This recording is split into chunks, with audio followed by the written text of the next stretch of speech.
بسم اللہ الرحمن الرحیم۔ آج ان شاء اللہ تعالیٰ ایک بہت پیاری دعا ہے کہ اللہ تعالیٰ نے جو ہمیں اتنی نعمتیں دی ہیں نا، اللہ تعالیٰ نے صحت کی نعمت دی ہے، اولاد دی ہے، گھر بار دی ہے، یہ ساری نعمتیں جو بھی اللہ تعالیٰ نے ہمیں دی ہیں، تو اللہ تعالیٰ کے شکر گزاری کے لیے اور ان نعمتوں کو باقی رکھنے کے لیے ایک بڑی پیاری دعا ہے۔ آپ نے اس دعا کو یاد کرنا ہے اور اس کو اپنی زندگی کا حصہ بنانا ہے۔ انشاءاللہ اس سے کیا ہوگا کہ ہماری جو نعمتیں ہیں نا وہ اللہ تعالیٰ ان کو باقی رکھیں گے۔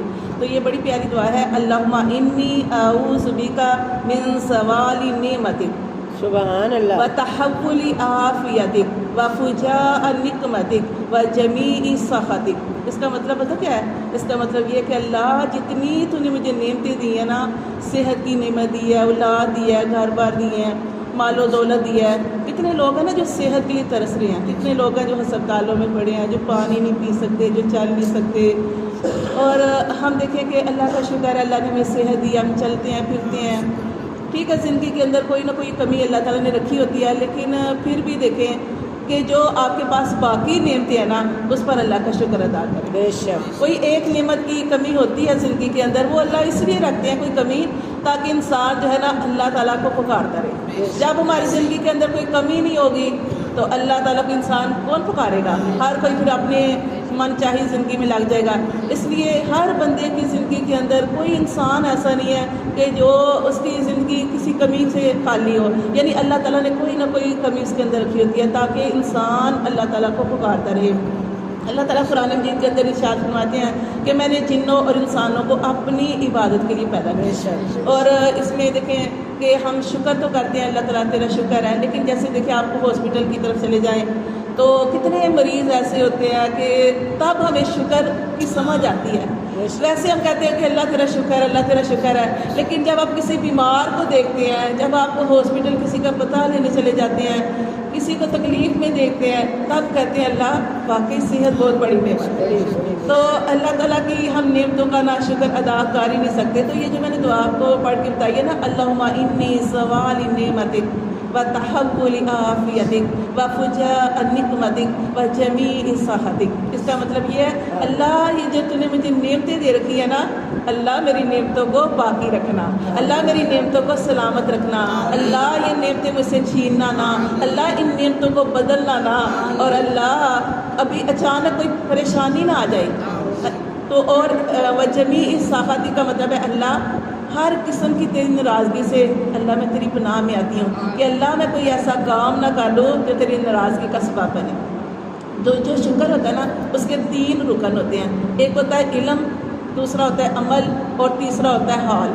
جو علم ہوتا ہے نا، علم کا مطلب یہ ہے کہ آپ کو جو اللہ نے نعمت دی ہے نا، آپ کو پتہ ہونا چاہیے کوئی تو بہت بڑی نعمت ہے۔ مثال کے طور پر جیسے ہمارے گھر بچہ پیدا ہوتا ہے تو ماشاءاللہ بچے کے سارے اعضاء درست ہوتے ہیں، ٹھیک ہوتا ہے، اللہ تعالیٰ نے پورے اس کے اعضاء صحیح بنائے ہیں۔ اب دیکھیں کئی ایسے بچے ہوتے ہیں جو سن نہیں سکتے، جو بول نہیں سکتے، جن کا کوئی نہ کوئی مسئلہ ہوتا ہے، آنکھوں کی بینائی نہیں ہوتی، شروع سے ہی پیدائشی نہیں ہوتی۔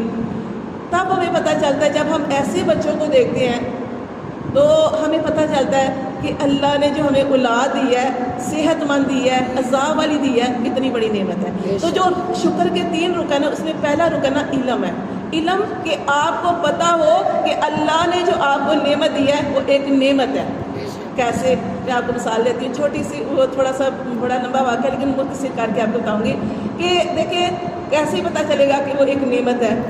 ایک واقعہ ہے کہ بنی اسرائیل میں ایک شخص تھا، اس نے نا 500 سال اللہ کی عبادت کی۔ وہ اپنے بیوی بچے ماں باپ سب کو چھوڑ کے نا چلا گیا۔ وہ کہنے لگا کہ اللہ میں دکھاوے سے پاک اللہ تیری عبادت کرنا چاہتا ہوں، اللہ تیرے لیے ساری زندگی وقف کرنا چاہتا ہوں، جتنی میری زندگی ہے۔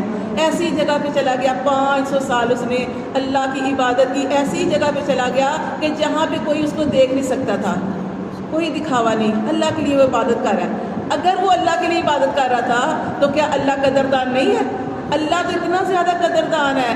اللہ تعالیٰ نے اس کے لیے کیا کیا؟ ایک انار کا درخت لگا دیا۔ اب دیکھیں کہ جو انار کا درخت ہوتا ہے یا آم ہوتے ہیں یا کوئی بھی پھل ہوتا ہے، وہ ایک مخصوص ٹائم کے لیے پھل دیتا ہے نا، لیکن اللہ اتنے قدردان ہے، اگر وہ اللہ کی عبادت کر رہا تھا تو اللہ تعالیٰ نے اس کے لیے جو انار کا درخت لگایا نا، وہ 500 سال تک پھل دیتا رہا۔ سبحان اللہ۔ ٹھیک ہے، وہ نہیں، وہ ایسی اور پانی کہاں سے وہ پیتا تھا کہ اللہ تعالیٰ نے اس کے لیے ایک انگلی کے برابر ایک چشمہ میٹھے پانی کا جاری کیا ہوا تھا، وہاں سے وہ پانی پیتا، وہ پھل کھاتا اور ہر وقت اللہ کی عبادت کرتا۔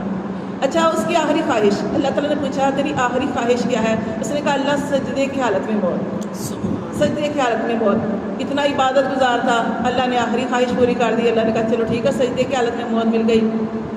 اس کا جب معاملہ عالم ارواح میں پیش کیا گیا تو وہ کہنے لگا اللہ 500 سال میں نے جو عبادت کی ہے نا، اللہ اس کے صدقے مجھے جنت میں داخل فرما۔ اللہ تعالیٰ نے فرمایا نہیں، ایسے نہیں کہو، تم یہ کہو کہ اللہ اپنی رحمت کے صدقے مجھے جنت میں داخل فرما۔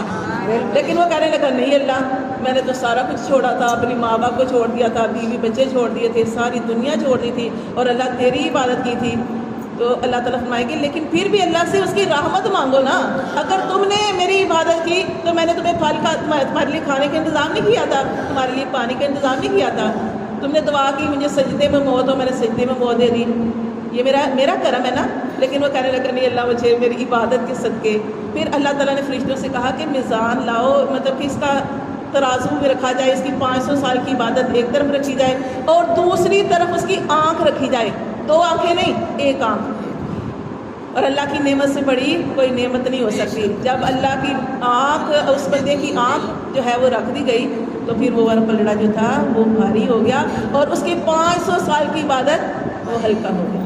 تو یہ دیکھیں کہ یہ میں آپ کو علم کا پہلا درجہ جو ہے وہ کیا ہے کہ آپ کو پتہ ہو کہ یہ ایک نعمت ہے۔ جب آپ کو پتہ ہی نہیں، آپ کہتے ہیں کہ یہ بچے جب پیدا ہوتے ہیں یہ تو اذان کے صحیح ہوتے ہیں، لیکن کتنے ایسے بچے ہیں کہ جن کی آنکھوں کی روشنی نہیں ہے، ان کو کوئی اور مسئلہ ہے، بیماری ہے، تو تب ہمیں پتہ چلتا ہے کہ جب ہم ایسے لوگوں کو دیکھتے ہیں پھر ہم کہتے ہیں اللہ تیرا شکر ہے، واقعی یہ آنکھیں بڑی نعمت ہے، اللہ جو تُو نے زبان دی ہے بڑی نعمت ہے، ہم بول سکتے ہیں، چل سکتے ہیں، کھا سکتے ہیں، پی سکتے ہیں، جہاں دل جاتا ہے جاتے ہیں۔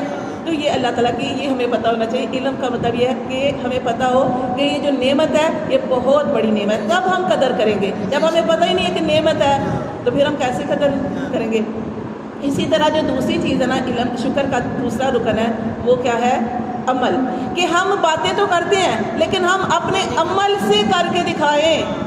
اللہ کے نبی نے فرمایا، اللہ نے قرآن میں ارشاد فرمایا نماز پڑھو، زکوٰۃ دو، کیسے نماز پڑھنی ہے، کیسے زکوٰۃ دینی ہے۔ اللہ نے فرمایا کہ اپنوں کے ساتھ اچھا سلوک کرو، وہ ہاں برے بھی ہیں ان کے ساتھ اچھا سلوک کرو۔ تو پھر ہمیں ساری باتوں کا پتہ ہے، ہم پڑھتے ہیں، قرآن پڑھتے ہیں، نبی صلی اللہ علیہ وسلم کے فرمان پڑھتے ہیں، تو ہمیں عمل کرنا ہے۔ وہ سب سے زیادہ پتہ کون جانتا تھا؟ شیطان سب سے زیادہ جانتا تھا اور 7 آسمانوں میں واعظ و نصیحت کرتا تھا، سمجھاتا تھا، لیکن اللہ کے ہاں اس کا مقام برآمدہ درگاہ تھا۔ تو اصل چیز عمل ہے۔ اللہ تعالیٰ جو ہمیں پتہ ہے نا اس پر ہمیں عمل کرنے کی توفیق عطا فرمائے۔ اور تیسری چیز پتہ کیا ہے؟ شکر کا تیسرا رکن، بس یہ 3 چیزیں سمجھنے۔ تیسرا رکن جو ہے نا وہ ہے حال کیا ہے؟ اللہ نے آپ کو جس مقام پہ رکھا ہے نا، اللہ کا شکر ادا کریں، اللہ کا شکر ادا کریں۔ آپ نے شکری نہ کریں، کیونکہ آپ نے شکری ہم کیسے کرتے ہیں؟ جب ہم کسی ایسے لوگوں کو دیکھتے ہیں جن کے پاس زیادہ ہے، جس کے پاس مال زیادہ ہے، جس کے پاس گھر زیادہ ہے، یعنی کوئی بھی مال و دولت زیادہ ہے، ہم وہ دیکھ کے کہتے ہیں ہم تمہارے پاس تو کچھ بھی نہیں ہے۔ اللہ کا شکر ادا کریں، الحمدللہ علی کل حال۔ اللہ کو پتہ ہے کہ اللہ نے آپ کو کس حال میں رکھنا ہے۔ ہو سکتا ہے آپ کے اعمال یا میرے اعمال اس قابل نہیں ہے کہ جو اللہ نے مجھے دیا ہوا ہے، میرے اعمال تو اس قابل بھی نہیں ہے۔ یہ تو اللہ کی رحمت ہے، یہ تو اللہ کا فضل ہے کہ اللہ تبارک و تعالیٰ اپنی رحمت اور اپنے فضل کے صدقے جو ہے ہمارے اوپر کرم کرتا ہے، ورنہ ہمارے مال تو نہیں، ہم تو جو اعمال کرتے ہیں نا اسے ضائع کر دیتے ہیں۔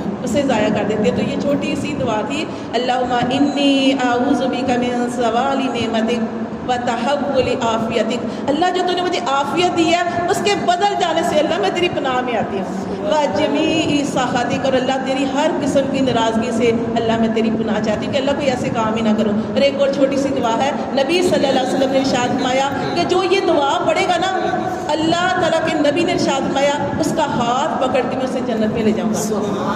وہ کون سی دعا ہے؟ آپ سب کو آتی ہے اور اتنی پیاری دعا ہے نا کہ رضیت باللہ ربا وبالاسلام دینا وبمحمد النبی صلی اللہ علیہ وسلم۔ آپ یہ ضرور پڑھا کریں صبح اور شام 3 مرتبہ آپ نے یہ دعا پڑھنی ہے. آپ نیٹ سے نکال لیں اپنے بچوں کو وہ نکال دیں گے یا میرے چینل کے اندر یہ دعا ہے. رضیت باللہ ربا اللہ میں تیرے رب ہونے پہ راضی وبالاسلام دینا اللہ اسلام کے دین ہونے پہ راضی وبمحمد النبی صلی اللہ علیہ وسلم اور محمد صلی اللہ علیہ وسلم کے نبی ہونے پہ راضی. تو بس آپ نے یہ چھوٹی سی 2 دعائیں ہیں. تو میں نے آج کل کلاس میں بھی یہی سلسلہ شروع کروایا ہوا دعاؤں کا, تو میں ان کو بھی دعا یاد کراتی ہوں. تو یہ آپ نے چھوٹی چھوٹی دعائیں ہیں, یہ ہماری زندگی کا حصہ ہیں. اس کو صبح شام یہ میں نے ابھی دعا کہی نا آپ کو, یہ آپ نے پڑھنی ہے. اور ایک وہ اپنی نعمتوں کی سلامتی کے لیے, آج اللہ نے آپ کو صحت دی ہے, جب ہم قدر کریں گے نا اللہ کی نعمتوں کی, جب ہم اللہ سے دعا کریں گے, نبی صلی اللہ علیہ وسلم کی حدیث کا مفہوم ہے کہ انسان کا دل اللہ کی 2 انگلیوں کے درمیان ہے. حدیث ہے انسان کا دل اللہ کی 2 انگلیوں کے درمیان ہے, اللہ چاہے جس طرف پھیر دے. لیکن جب انسان ہدایت کے لیے دعا مانگتا رہے گا, عافیت کے لیے دعا مانگتا رہے گا, صحت و سلامتی کے لیے دعا مانگتا رہے گا, اللہ دل اس کا اسی کی طرف پھیر دے. تو اس لیے آپ نے یہ چھوٹی چھوٹی دعاؤں کا اللہ سے دعائیں کرنی ہے, اللہ سے مانگنا ہے. بس اللہ تعالیٰ جو ہم پڑھتے ہیں سنتے ہیں اس پر ہمیں عمل کی توفیق عطا فرمائے. آمین.